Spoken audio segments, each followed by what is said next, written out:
Democratic strategist and pro-Clinton super PAC advisor Paul Begala. CNN political analyst and USA Today columnist Kirsten Powers is back. CNN political commentator, former Reagan White House political director and Trump supporter Jeffrey Lord. CNN political commentator and Republican consultant Margaret Hoover. CNN political commentator and former Congressional Black Caucus executive director Angela Rye. And CNN senior legal analyst Jeffrey Toobin. Good night, everybody.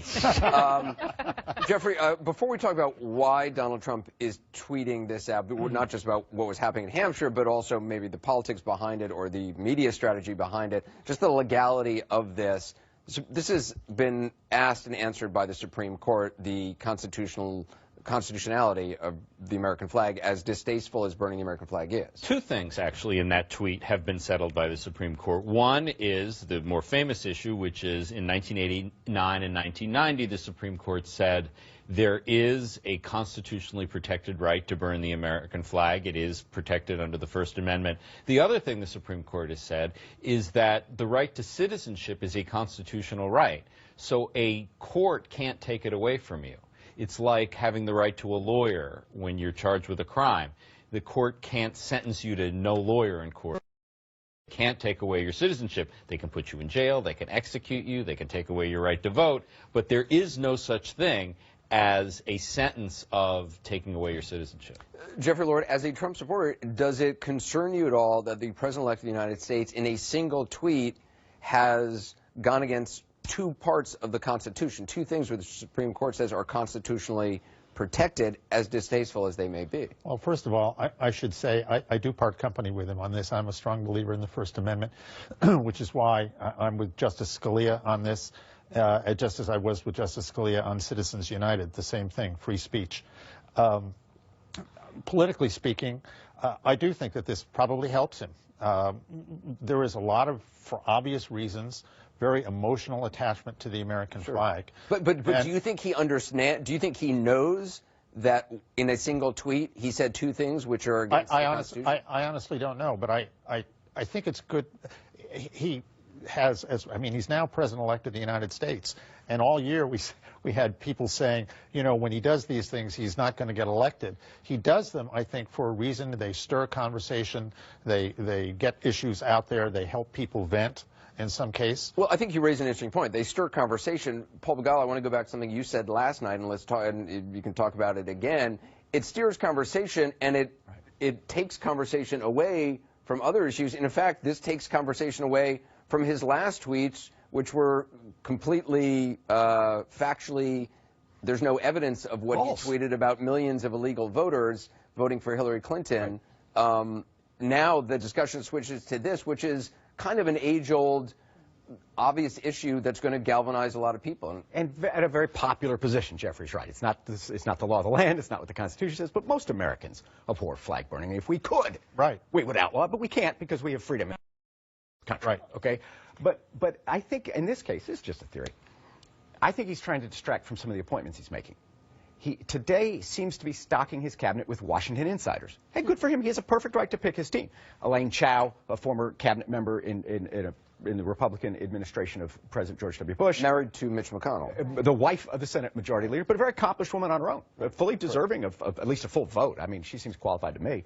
Dr. Price, Congressman Price from Georgia, a longtime chairman of the House Budget Committee, longtime Washington veteran, apparently now is going to be the choice for Health and Human Services. So he's going right to the establishment for picking his cabinet, and this could annoy his base. So what's he do? He throws something out for the base. He says, oh, by the way, I'm going to take away your citizenship if you burn the flag. And that's going to help keep the base loyal to him, even as he doesn't drain the swamp. He's just bringing in new alligators. Not even new ones, bigger alligators.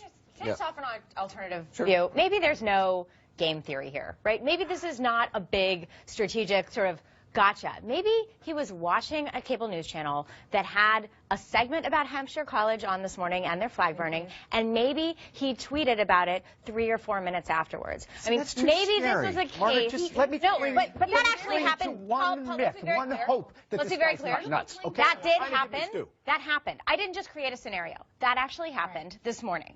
And so what happened was Donald Trump, as we know, gets on the Twitter, isn't restrained, has gotten his Twitter feed back clearly, because it's unlikely that any of his senior advisors would have. Right. There was a Fox News report shortly before he had tweeted out. We don't know if there was a linkage there, but I mean, he certainly watches the shows. As we're going to talk about in a little bit, I mean, he was tweeting about this show last night, minutes after one of Jeff Zeldy's reports. And you're not getting tweets now because he's at dinner with Mitt Romney. Right. And one of the things to keep in mind also, he put out tweets on this, and we're talking about this 12 hours later, whereas he put out several press releases today on key appointments, and those aren't getting quite as much attention. With regard to the flag burning issue, it's important to keep in mind, majority of Americans agree that it's despicable and disrespectful to burn the flag, but what he's proposing, Hillary Clinton did the exact same thing in 2005 with the Flag Burning Act, which would require a year in prison as well as a $100,000 fine for people burning the flag. So what he's proposing is not unusual. And what I think with regard to the key appointments today, why would he want to distract from that? Him appointing Tom Price in that position single-handedly would be the beginning of the end of Obamacare. For her point, though, Angela, it may not be unusual, but it still doesn't make it constitutionally That's exactly right. And I think that we have to start talking about this as this is our incoming commander-in-chief. This man should understand constitutional law. It's fine for him to say, the Supreme Court ruled in Texas versus Johnson, and I don't agree with that. But I think it is curious. It's not what's in the 140 characters. It is the mindset behind what's in the 140 characters on Twitter. The reason we talk about this, Alice, over and over again is because it actually is legitimately scary to many of us who feel like I know Anderson feelings, I'm sorry, but we feel like we potentially elected a dictator, someone who thinks he does not have to be accountable to constitutional law. He doesn't have to be accountable to the legislative branch. He thinks he could just come in and do some crazy stuff. That's Kirsten, crazy. It is, I mean, we are in uncharted waters with a president-elect who is continuing to tweet just as he did, maybe a little less, but as he did during the campaign. I mean, when I first heard that he was tweeting about something that was on this broadcast, a number of tweets, again, factually incorrect tweets last night, I kept thinking, doesn't he have like a briefing book on ISIS to be reading last night at 10 o'clock or 9 o'clock or 8 o'clock? He's turning away those briefers. There's been reports that he's not even receiving the briefing. There's a huge amount of information that for him to be absorbing now and thinking about, and the fact that he's watching shows, I appreciate he's watching the show. He doesn't have a Nielsen box, so it doesn't really help. But what is he doing? Yeah, but that was true during the campaign. I mean, maybe. But I get a person in the campaign. Well, I guess I would still say even then he should have probably been boning up on what's going on. And so I think it is concerning that he continues to do this. But in terms of the substance of what he said, I think the revoking the citizenship part is very concerning. I believe that people should have. I believe in the constitutional right of free speech, and so I have a problem with banning flag burning.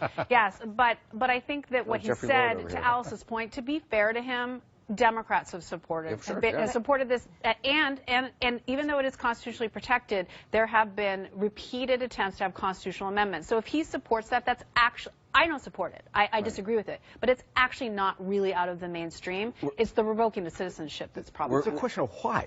And I want to believe that there's a strategy, and now you guys are convincing me that there's not. And he's going to have the nuclear codes in a few weeks, guys. We're going to have more with our panel. Also, this, as we mentioned, another target of the president-elect's